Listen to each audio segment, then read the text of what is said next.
Проповета која што ќе денеска ја споделам со вас носи наслов "Се срамиш ли од Исус?" Не. Тоа е во форма на прашање. И веројатно како акција сите ние би побрзале да кажеме не се срамим. Најде да видиме дали навистина е така во многу сфери од нашиот живот и дали во пракса ние го живееме тоа нешто. Но ова прашање не само што јас денеска ќе ве потикнам да размислувате, самиот Господ Исус зборуваше. Еве, ќе погледнеме во Лука 9 глава 26 стих. Исус отворено зборуваше за ова и рече: "Кој се срами од мене и од моите зборови, мислејќи од моето учење, она што јас го поучував, и се срами да го применува во својот живот, вели тогаш и човечкиот син, мислејќи на самиот него, ќе се срами од него." Или со други зборови, Исус вели: "Ако некој се срами од мене и од моето учење, и јас ќе се засрамам од него, кога ќе дојдам во својата слава и во славата на Таткото и светите ангели." Исус вели: "Вие ако се срамите од мене денеска на земјата, додека живеете, ако се срамите да зборувате за мене, се срамите да ме покажете мене во вашиот живот, дека сум присутен, кога ќе дојдам и јас со својата слава, и јас ќе се засрамам од вас." Вие тогаш ќе кажете: Исусе, јас сум твојот следбеник, твојот ученик." Исус ќе каже: "Кој си ти? Не те познавам." Исус тогаш ќе се засрами од мене и од тебе, ако ние сме се срамиле од него на овој свет. Пред неколку дена бев на одмор во Охрид. И таму шетајќи низ чаршијата во Охрид, ще шетале веројатно и некој од вас. Има многу народ, вака полно шетат, има дуќани. Забележав две девојки кои што се држеа за рака. Може би не изгледа толку невообичаено две девојки да се држат. За машки ќе е почудно, ама сме срекавали девојчињеве имат жел да се држат за рака. Но при овие девојки беше нешто специфично. Овие девојки беа лесбијки. Знаете што е тоа лесбијки, не? Значи исказуваат една кон друга, искажуваат интимна сексуална љубов. Како машко спрема женско, само овде за жал две девојчиња ја покажуваат таа љубов. Сега ние знаеме дека Библијата таквите врски не ги одобрува. Бог ми кажува дека замислил човекот во една таква сексуална интимна врска да бие споен маж со жена. Но, еве, денеска живееме во една демократска земја, каде што и тоа нешто е дозволено. Сега, зошто го спомнувам овој пример? Беше интересно што овие две девојки се шетаа низ чаршијата и го правеа тоа на еден горд начин. Тие не само што не криеа дека се во врска, по нивните лица ќе видевте дека тие гледат една во друга заљубено. На нивните мајци ги имаше оние боите на виножитото, што е бој на ЛГБТ заедницата, и пишуваше на англиски proud, горда. Наспорти нив, како ние се однесуваме како христијани по прашање на нашата вера. Ајде сега ние да се анализираме малку. Дали ние така се однесуваме во овој свет гордо затоа што сме христијани? Дали ние отворено сме спремни и подготвени низ нашето општество, низ нашето мало, низ нашиот град, отворено да шетаме и да облечеме мајца на која што пишува "Верувам во Исус"? Или горд сум што го познавам Исус? И онака, дури да сакаме луѓето и да видат, без воопшто да се криеме вака, него да кажеме: нека читаат луѓето, нека знаат. Мојата керка беше скоро на еден семинар и таму им поделиле маички, христијански семинар, на кој што на англиски пишува "Ask me about my faith", или во превод "Прашај ме за мојата вера". Прашај ме, на мајцата пишува "Прашај ме за мојата вера", со кој што биле потикнати, нели, да не кријат дека тие веруваат во Исус, дека тие имаат вера со која што треба се гордеат. Живееме во свет во кој што луѓето се гордеат со се и сешто. Еве овде имаме една парада на гордост, која што не е во Македонија, од некој друг град, но ќе видите дека луѓето се облечени дури развртно, се почесто на такви паради дури излегуваат и голи мажи. и голи жени, дури срамно, дури облечени непристојно или облечени како кучиња, или не знам, ги влечат за ланци по земјата, може би сте ги видели со маски. И сега, но тие ја нарекуваат парада на гордост, тие отворено парадираат и покажуваат ние сме ов тоа и се гордееме со тоа, што ни може. Исто така имаше и веќе неколку години поред се одржува фестивал на порно филмови, во кое што им доделуваат награди на најдобри порно актери и порно глумци. Може да замислите. Луѓе кои што имаат отворено секс со стотици други, ги снимаат на филмови, ги прикажуваат и тие наместо да се срамат од тоа нешто, тие добиваат награда пред јавност и велат фала, честито, ти си најдобар во ова нешто, тие велат фала и се гордеат со тоа нешто. Во Македонија исто така има неколку години поред излегуваат сексуалните работнички излегуваат на парада и тие покажуваат дека тоа е нивната професија. Нивна професија е да спијат со повеќе мажи. И тие отворено покажуваат тоа и не се срамат. На времето таквата жена барем би се срамела, нели? Ние ќе кажеме тоа не е во ред ти да одиш да спиеш со повеќе мажи, да си го продаваш телото и тоа е понижување за самата жена. Но денес кај велат тоа веќе не било срамно, тоа е нешто со кое што треба да се гордееш. За жал, денес луѓето се гордеат со различни работи, дури и работи кои што можеби не се за гордење, но тука се поставува прашањето каде сме ние. Наретев на да интересна слика човек кој што го титулирал Исус на своето рамо позади, на својот грб, и толку се гордее со тоа, што дури тој ја исекол и мајцата и елекот, за да може да се гледа дека имате това со Исус. Ја гледате, не? И сечено е дури за да не се покрива. Не сака да биде покриен ликот на Исус.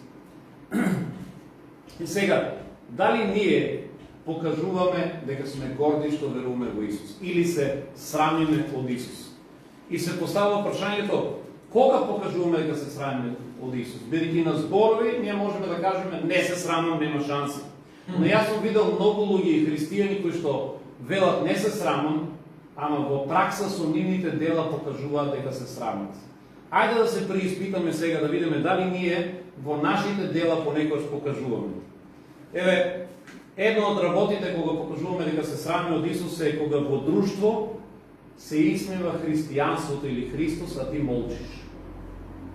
Ти се случило ли некојаш таква ситуација?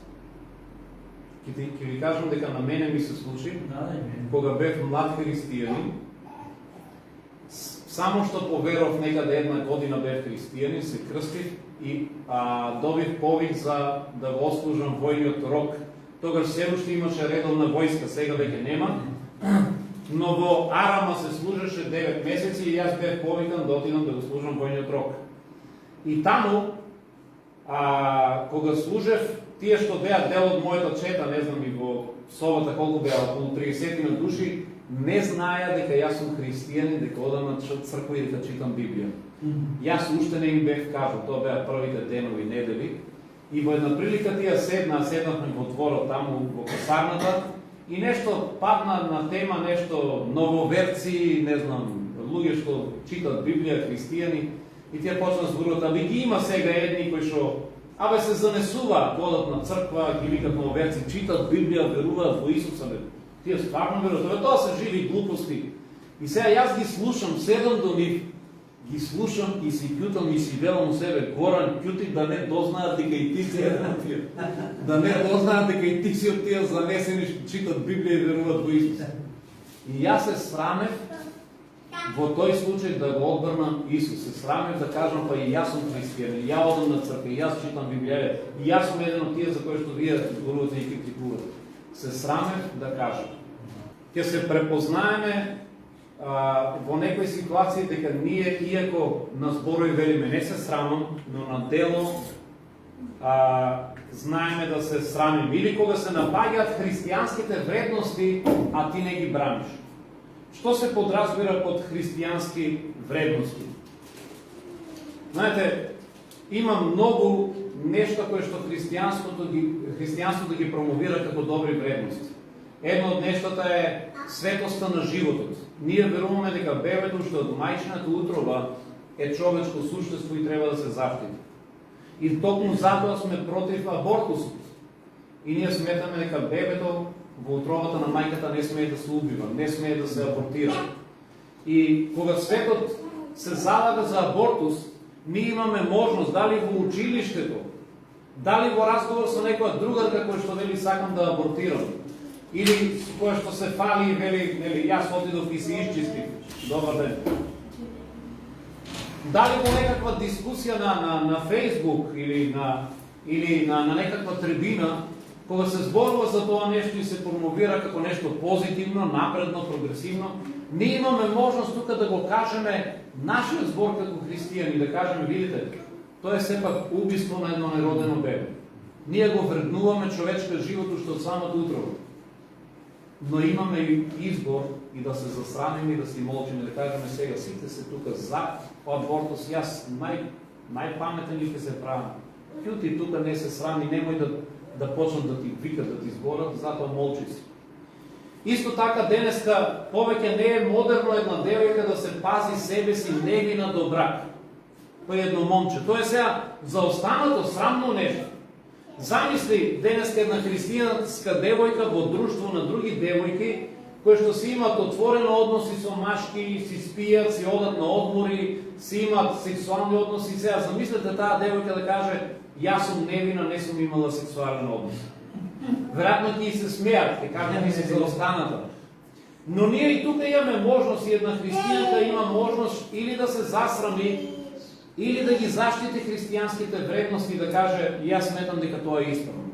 Сметам дека една девојка треба да се чува за својот иден сопруг, затоа што утре тоа ќе го направи бракот многу по-свет, многу по-достоинствен. И истражувањата покажуваат дека оние кои што имале врски, многу врски и сексуални односи пред брак, браковите на тие лица многу полесно се распаѓаат и не успеваат, затоа што тие веќе се научиле да менуваат партнери. А оние кои што се чуваат за својот сопруг и обратно, тие бракови успеваат многу повеќе. Тие остануваат компактни и остануваат до крај. Затоа е важно да ги негуваме и да ги промовираме христијанските вредности. Имала една девојка во училиште, која што била христијанка и живеела така, и сите нејни другарки од класот знаеле дека таа се пази, си го пази своето тело и не сака да има односи со ниедно машко. И тие ја запракавале за тоа нешто, ја исмевале и викале ти си заостаната, ти си проста, што има лошо во тоа, сите ние уживаме во живото, само ти како некоја заостаната, не ќе да спиеш нели со машки пред брак. И во една прилика, кога биле собрале заедно и ја исмеале, таа рекла, слушнете што ќе ви кажа. Тоа што вие го правите и спиете со повеќе машки, тоа воопшто не е никаква гордост, ниту успех. Јас можам уште денеска, ако сакам, да го направам истото и да бидам како една од вас. Само треба да се дадам на некој машки. Но вие веќе не можете да бидете како мене. Не сакате разликата. Таа може уште денеска, ако сака да се го телото дадено. Тие веќе не може да се вратат назад. Тие веќе ќе бидат познати меѓу машките како употребена роба, како некоја девојка со која што спиеле повеќе. Затоа е важно да сватиме дека христијанските вредности се за наше добро и да не се срамиме од нив. Кога друг пат покажуваме дека се срамиме? Рековме кога во друштво на христијани зборуваат против Исуса, ти молчиш. Кога можеби се напаѓаат христијанските вредности, а ти не ги браниш. Можеби кога ти доаѓаат пријатели на гости, а ти ја криеш Библијата. Не знам дали ви се случило тоа нешто. Или гледаш да не дознаат. Ќе дојдат пријатели, скри ги книгите, скрија Библијата, да не ја видат, ќе дознаат пријателите дека сме христијани. Јас па намерно го правам обратното. Знаете, кога ние ќе поканеме кај нас на гости роднини или пријатели за прв пат кои што не знаат дека одиме на црква дека служам, јас ќе ставам Библијата насред маса. Знаете ли зошто? За кога ќе дојдете ќе ја видат да може да ме прашате, што ова Библија, ти читаш ли Библија? Што така бидејќи кај нас да бидеме реални, не е вообичаено, не е нормално да влезеш во нечи дом и да најдеш на Библија на масата. Луѓето не читаат Библија. Може би ќе ја видиш некаде во витрината, таму стои ваќе прошина, ама ако стои на масата, тоа значи дека се чита. И кога луѓето ќе видат Библија на масата, Тоа кај нив е сигнал, овој човек е побожен, овој човек чита. И кај нив создава љубопитство и може да ве праша, ти читаш Библија, одиш може би некаде на црква, веруваш во Исус. Дали се срамиш од Исус, покажува со твоите постави. Кога пријателите ќе ти дојдат на гости, дали ја криеш Библијата? Може би покажуваш дека се срамиш со тоа што никош на Фейсбук или на Инстаграм не си постирал ништо за Исус и за христијанство. Колку од вас имате Фейсбук? Само ние постарите изгледа. Инстаграм, ТикТок, Твитер, веќе тие работи ги има повеќе кај младите. Сега исто како на Фейсбук, може и на Инстаграм да постирате различни работи, не? И најчесто денеска па дури христијаните постираат некое интересно музичко видео, некој спот. Постираат дека биле на одмор, се фалат дека биле во Турција, биле во Грција. Ке дури се сликаме таму на купачи, се сликаме. Па се сликаме дури и со пиво, не знам, или со некој жесток пиело. Сакам да испаднеме кул, дури да изгледаме слични на луѓето од светот. Некоја откачена слика ќе сликаме, нели, да изгледаме по-забавни. Се сликаме ако сме биле на некој концерт. Макар и тоа да е концертот на сладкаристика, не знам, кој што пее безобразни песни, ние ќе се сликаме бевме на концерт. Се сликаме и постираме различни видеа, се сликаме со дечкото како се бацуваме, со девојката, се гушкаме, на митинг, се сликаме на митинг, па дури и гордо покажуваме дека јас сум член на таа партија, ја бранам ставот на мојата партија, на мојот политички водач, ќе пуштам видео. И ние не се срамиме за ниедно од тие работи. Но ајде да ве прашам сега искрено. Кога последен пат постиравте нешто на вашиот профил на Инстаграм или на Фейсбук што е поврзано со вашата вера? Може би библиски стих, каде што пишува, не знам, Бог толку го возлюби светот, или каде што Бог вели јас сум со вас до крајот на светот, некое окружување, или некоја христијанска песна. Еве сега пеевме и Јешуа, една од поновите песни. Ја има, се врти сега на Фейсбук, на Инстаграм. Дали сте решили кога последен пат сте постирале нешто што ќе луѓето ги поврзе со вашата вера? Со кое што луѓето го ќе скролат и ќе вртат на било кој од вас, на Јован, на не знам, на Ердоган, на било кој од вас, на Джени, ќе вртат и кажат: Джени постирала нешто од Библијата, Джени мора да е христијанка. Или не знам, ова девојка била на некој камп, гледам овој камп е христијански. Веројатно е христијанка. Или пак си велите, не, такво нешто нема да постирам, оти кој ќе разберат другарките и ми се смеат.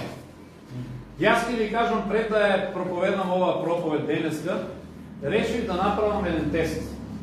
Одбрав случајно неколку христијани што ги знам, и некој од вас, и некој од Агапе центарот, и некој од Неготино. И вртев да видам дали ќе најдам постирано нешто христијанско, некаков стих, видео, некаква песна. Верувајте, за некој од тие што ги одбрав. Вртев со километри, вртам, скролав. Прсто ме заболе, не можев да најдам ништо христијанско. Прашањето е зошто? Затоа што најчесто ние се срамиме да ставиме нешто такво. Да ги велиме, ќе разберат пријателите, ќе разберат другарките, ќе разберат колегите, ќе разберат, не знам, моите блиски роднини, па ќе ми се јават, ќе кажат: шо е бе со тебе, ти шо си забегал, шо тој стих библиски таму. Но дали сте размислувале обратното, дека може би постирајќи библиски стих, некој од вашите другари, другарки ќе се охрабри да ве праша и ќе можете да му кажете за вашиот возлюбен, за вашиот сакан Исус. Ние денеска пееме на прекрасна песна: мојот возлюбен, мојот спасител, мојот Исус.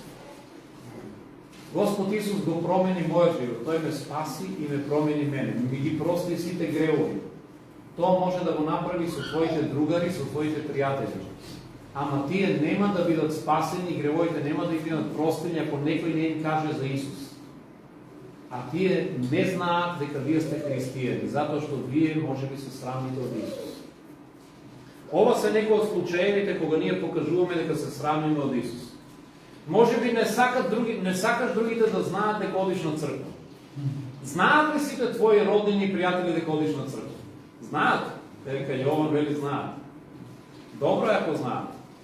Ти ви го кажам примерот со мојата мајка. Кога јас поверував и почнав да одам на црква, почнав да одам во евангелска црква во Штип. Во тоа време за евангелска црква се зборуваа многу глупости, многу невистини. Дека таму сме се совлечувале голи, дека сме пиеле крв, дека ни давале дрога, дека сме се фрлале од згради, не знам, не учеле да се самоубиваме. Сето тоа беа невистини, глупости. Ако е така, јас денеска немаше да бидам жив, нели? Но, во секој случај, луѓето ја напаѓаа евангелска црква или ѓаволот го правеше тоа нешто за да ја оцрни и да луѓето се срамат да одат на црква. Јас поверував, Господ го промени мојот живот, мојата мајка имаше силни болки во грбот. И еден ден се молев за неа. Таа дури плачеше од болки, не знам дали сум ви го споделувал овој пример. И јас ја прашав, може ли да се молам за тебе? Она рече, може. Јас се молев за неа. За кратко време, некаде околу половина час, одосна таа посведочи дека болките исчезнале и дека повеќе нема никакви болки. И тоа го сподели со комшиите, беше радосна и таа свати дека Бог е жив. Исто така мојата мајка баеше, правеше работи што не беа угодни на Бог. И јас си кажам дека тоа е погрешно, заради тоа што баеше имаше демонски напади. Навечер ја измачуваа демони, но таа не го знаеше. Таа велеше ми измачуваат светци, а беа демони. Всушност се измачуваат демони, јас си кажам, мамо, ти треба да се покаеш и да бараш заштита од Господ Исус. Таа се покаја, побара прошка и го повика Исус да дојде во нейниот живот. И беше ослободена од тие напади. И реши мајка ми да почне да оди и таа на црква. Но проблемот беше што таа не сакаше да дознаат нејзините комшии и комшите. И на почеток, кога мајка ми таа ми го раскажуваше ова на мене, вели, кога јас почнав да одам на црква, ќе тргнам да одам на црква и ќе ме сретне некој комшика и ќе ме праша: Олго, каде одиш? И вика, јас ми кажам, те одам на пазар, те ќе одам на продавница. Или ќе одам, не знам, до една пријателка. Вели, ја никогаш не кажував дека одам на црква, затоа што се срамев да кажам. И го правев неколку пати поред, неколку недели поред. Ке тргнам ти кај нас е малото е тако, луѓето си седат на клупички, и тука е кај вас нели. На клупички, на улица си седат и ке те видат сите дека излекуваш. И сега ако тргнеш ти по уличката одгоре надолу и некој ќе те праша каде одиш, и мајка ми стално викаше ќе одам кај пријателка, ќе одам да купам нешто. Арно еден ден спуштајќи се по улицата надоле, таа слушнала глас: се срамиш ли од мене? И мајка ми вели, јас се свртив и тоа го слушнав глас, мислев некој ми викна, нема никој. И вели уште еднаш гласот се повтори: се срамиш ли од мене?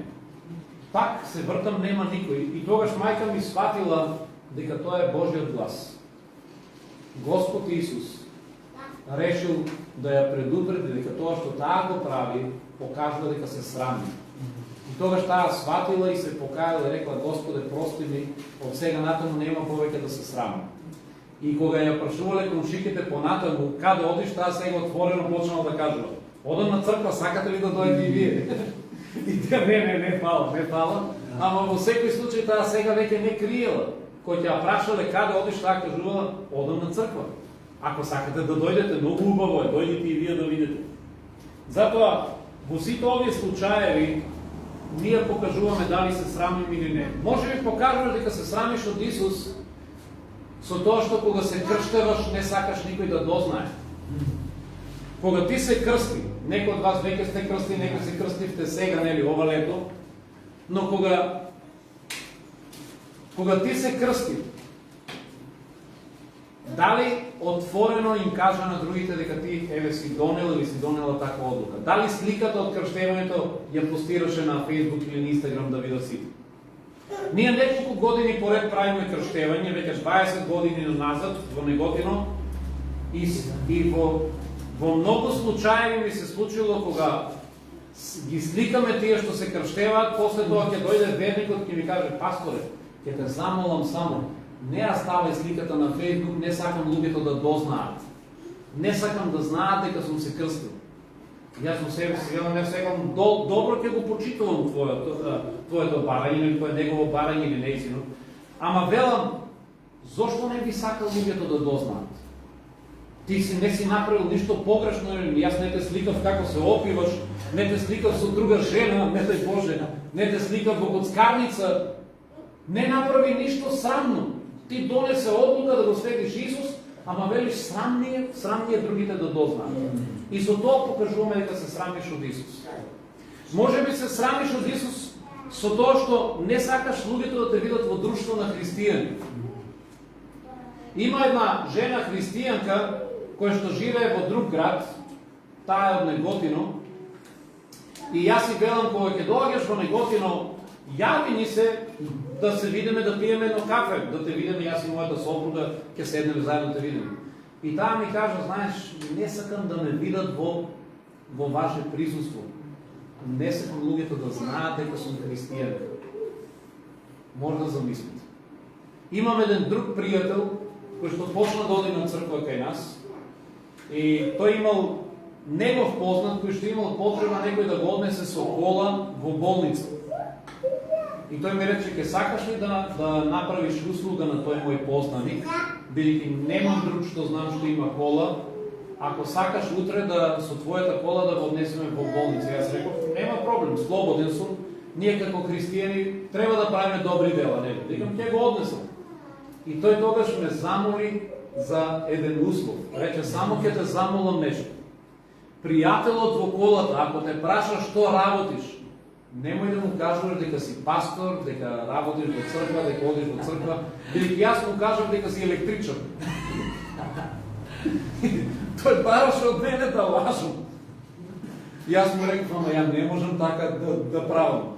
Рече, ама знаеш, мене ми беше срам, не сакав да му кажам дека одам на црква и не сакав да знае дека и ти одиш на црква, затоа ја го излажав, му кажав дека си електричар, не дека си пастор. Сега, во сите овие примери, ние покажуваме дали се срамим или не. И кога ги читате овие ситуации, се препознавте ли во некој од нив? Може би некој би било срам да застанете со Јован, бидејќи ќе видат другите дека стоите со него, ќе им текнеш, он го знае Јован, може би и он оди на црква. Може би си почнал сега од скоро да одиш на црква, еве каква акция, и луѓето ќе те прашат и ќе си речеш, што да им кажам? Некам да дознаат дека одам на црква. Во сите овие случаи ние покажуваме дали се срамиме од Исус или не. Ако се наоѓаме во некој од овие примери, тогаш се срамиме од Исус. Дека ние на зборови ќе кажеме не се срамам, ама во пракса ќе гледаме да не видат. Но зошто се срамиме од Исус? Една од причините зошто се срамиме од Исус, затоа што христијаните денеска премногу сакат да се поистоветат со овој свет. Ние сакаме да видиме како овој свет, сакаме да се облекуваме како овој свет. Девојките христијанки се облекуваат се поразболено, како што овој свет се облекува. Гледам сега има една нова мода, мајците ги носат пресечени до тука. Како ќе викат? Троп, не знам како е. Да, и стомакот им е цел гол. Гол стомак, и со таков гол стомак доаѓаат на црква, влегуваат со мини сукња, не знам. Или дури се почесто гледам во градот и кај нас во Неготино. Девојките се шетаат едноставно само по градник. Градник. На времето дома да ја видиш нели таквата девојка или жена по градник ќе вресне и ќе каже сега така излегуваат надвор. Не само што по дома ги срам, надвор излегуваат по градник. И тоа го гледаме, го прават и христијанките. Се облекуваат, ние сакаме да се поистоветиме со светот. И сметаме дека тоа што светот го нуди е нешто престиж, нешто со кое што тие се гордеат, па сакаме и ние да ги имитираме. Тие возат скапи коли и се покажуваат, сакаме и ние како нив. Тие се облекуваат така, сакаме и ние како нив. Но знаете што ни кажува Библијата? Ако читаме апостол Павле, ни кажува дека и во тоа време имало луѓе кои што живееле и во црквата, живееле непримерно, неморално, и слушнете што ни кажува, вели, меѓу вас има човек кој што спие со макејата, а вие уште и се гордеете со тоа. Знаете ли зошто се гордеете? Затоа што во светот се гордеат, кои ќе се соберат повеќе мажи и се фалат со колку жени спиеле. Абе, јас успеав и ова да ја ќарам. Успеав и ова да ја легнам. Јас сум спиел со 10 жени, сум спиел со комшиката, сум спиел, не знам, со колешката, сум спиел со... Абе, која сакам можам да ја легнам. И сега замислете, во црквата ти имат случај кај што човек успел да спие и со неговата маќа. И ти велат, и тоа е успех. Браво, бе, како успеа и неа да ја искористиш. И маќејата. Тоа не е негова мајка, но знаете што значи маќа? Жена на неговиот татко, веројатно таа е втора жена. И тој успел да ја заведе и да спие и со неа. И во црквата разбрале за тоа нешто, и место да го осудат, да кажат како не ти е срам, тоа е неморална работа, што правиш ти, бе, човек? Тие рекле, лајк е ова нешто со кое што треба се гордееш. Знаете ли зошто се гордееле? Зашто што во светот се гордеат за такви работи. Во светот се гордеат ако спијат со повеќе жени, ако успееле да искористат повеќе. Во светот се гордеат. Ние во црквата треба да препознаваме што е христијански вредности, што е морал, што е неморал. Дали ние денеска се гордееме што сме христијани или се гордееме ако ги постигнуваме работите што во светот ги постигнуваат? Имаше еден пастор Оскар од Хондурас, тој не посети во 2019 година, разговарав со него каква е ситуацијата во нивната црква, кај нив, во нивната земја. Тој рече, кај нас младите сите сакаат и сонуваат да станат пастори или евангелизатори или мисионери. Вели, тоа е нивниот сон. И јас бев изненаден. Јас велам, како бе тоа е нивниот сон? Кај нашите млади сон е да станат богати, кај нас сон е да успеат во некоја кариера, да бидат некои познати пејачи, глумци. Не, вели, кај нас, кај младите, нивниот животен сон е да станат мисионери за Христос или пастори или служители. Вели, тие копнеат да станат тоа нешто. Ајде да ве прашам вас, тука меѓу нас имаме млади. Каква е вашиот животен сон? Дали копнеете да му служите на Христос, да кажете го чекам денот кој ќе можам да бидам или мисионер или проповедник, или вашиот сон е еден ден ќе станам глумица, еден ден ќе станам пејачка, еден ден ќе станам богата, ќе бидам успешна, па сите ќе ми ръкоплескат, ќе ме слават. Кој е твојот животен сон? Ако ти си горд што си христијанин, тогаш твојот животен сон ќе биде да му служиш и ќе се гордееш ако си постигнал да бидеш пастор, проповедник, мисионер.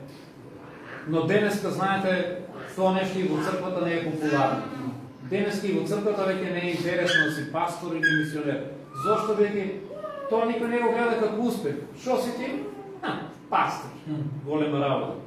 Шо правиш ти? Проповедам во црквата. Многу јаката работа. Јас сум бизнисмен. Јас имам пари, јас имам джип. Да ти до него. Како него.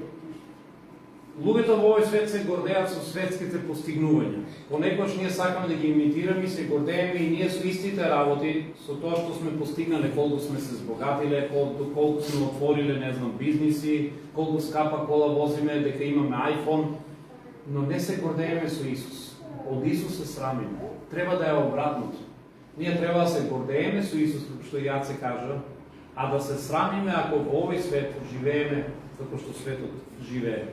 И еве и во Јаков, вели, зар не знаете дека пријателството со овој свет значи непријателство со Бог?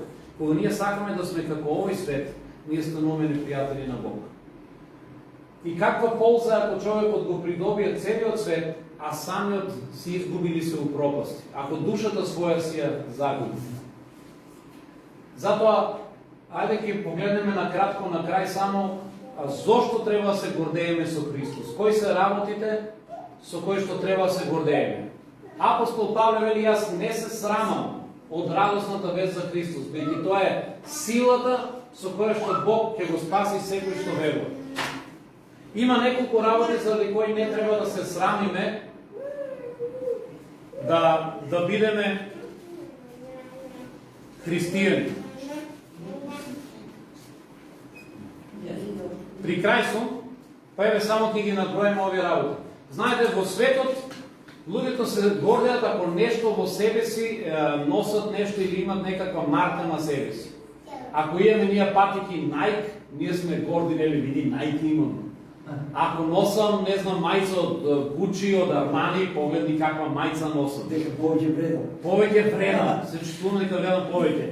Ако имам телефон, iPhone, ние сакаме дури да го покажеме пред друштвото, да го ставиме на маса. Да. Сакаме да се истакнеме кога носиме бренд, затоа што велиме, еве, тие брендови вредат. Ова нешто вреди. Кога ќе порачуваме нешто за пиење, не пијам бе газоза, бе, тука Кока-кола стави. Јас сум за тебе Кока-кола, што видиш само да бајрам. Тоа е марка, тоа е марка, вреди. Сега, дали на тој начин ние гледаме кога му припаѓаме на Христос? За Христос помалку вреди од една Кока-кола. За Христос помалку вреди од еден iPhone. iPhone-от е минлива работа, но Христос е вечен и тоа е оно што го менува нашиот живот и ни дава вечен живот. Затоа јас треба сум горд што го познавам Исус, а не што имам iPhone или Кока-кола. Дека Исус е мојата вредност. Исус ми дава вредност на мене. Тоа што Исус дојде во мојот живот ми даде вредност на мене. Без него јас ќе бев ништо. Можам да имам најскапата марка на телефон, најлуксузното возило, најголемата вила, што вреди? Што вреди? Еден ќе ме закопа 2 метра под земјата и никој нема да се сеќава на мене. Но ако го познавам Исус, тогаш тоа ми дава вечна вредност.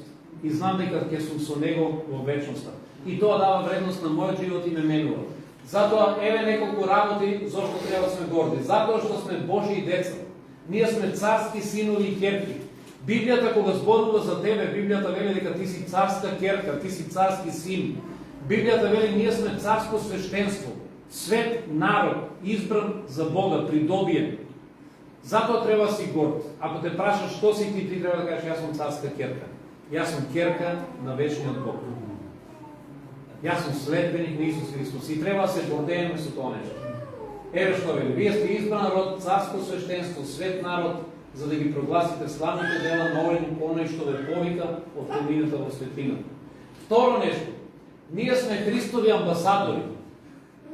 Знаете, денеска за амбасадор, обично земјата не бира било кој, него бира некој што ќе биде достоен представник. Знаете ли што е амбасадор? Амбасадор е човек од една земја испратен во друга да ја представува. Македонија, например, може да избере амбасадор во Америка и сега кога Америка официјално сака да нешто знае за Македонија, да прави договори, да преговара, оди преку тој амбасадор. И тој амбасадор ја представува нашата земја. Замислете тој амбасадор да е некој пијаница. Замислете тој амбасадор да е некој коцкар. Замислете тој амбасадор да е некој што треска глупости и псува и вреѓа. Сликата што ќе ја имат луѓето за Македонија ќе биде преку тој амбасадор. Бог не избрал нас да бидеме Христови амбасадори. И така пишува во Библијата, ние сме негови амбасадори, негови посланици. Мене и тебе, замислете. Христос вели, сакам ти мене да ме представуваш. Тоа значи да тој ни верува на нас, има доверба во мене и во тебе. Затоа треба се гордееме што сме негови амбасадори. Понатаму вели, ние сме го избрале вистинскиот пат, затоа треба се гордееме. Јас не се срамам што сум христијан и затоа што не правам ништо погрешно. Не се коцкам, не ја изневерувам сопругата, не се пијанчам, не трескам глупости. Живеам достоен живот за Христос. Живеам еден морален, исправен живот. Затоа не се срамам, сум го избрал вистинскиот пат. Треба да се срамат тие кои што одбрале погрешен пат, тие кои што го одбрале патот на дрогата, на корупцијата, на лагата, на измамата, тие кои што секој ден ја извртуваат вистината или сакат да ги искористат луѓето, тие кои што живеат неморално. Треба тие да се срамат. Зошто тие не се срамат? Ако тие не се срамат, зошто јас би се срамат? Јас живеам исправен живот, го одбрав вистинскиот пат. И последно, ние сме победници и ја одбравме страната на победникот. Еден ден, кога ќе заврши сето ова, еден ден кога ќе дојде крајот на светот, Христос ќе дојде повторно, ќе го воспостави своето царство. И оние што биле на негова страна, тие ќе владаат заедно со него. Ние сме на страна на победникот, ние сме победници. Не сме губитници. Иако може би денес ќе изгледаме како такви, изгледа како овој свет да напредува, ние сме најглупавите, живееме честно. Глупав. Не знае ни да излаже, ни да украде. Не знае да искористи овој свет. Глупав. Не сме глупави, ние сме победниците. Ние сме ја избрале страната на оној што победува. Затоа не треба да се срамиме. Еве кога си го поставуваме на крајот на денот и на оваа проповед, треба да се срамаме од Исус. Отворено одговори си на себе си пред се. Не се срамам. и гордо пред сите кои ќе ме прашат, ќе кажам, јас сум христијанин, јас сум христијанка, верувам во Исус, тој го промени мојот живот. Амен. Amen.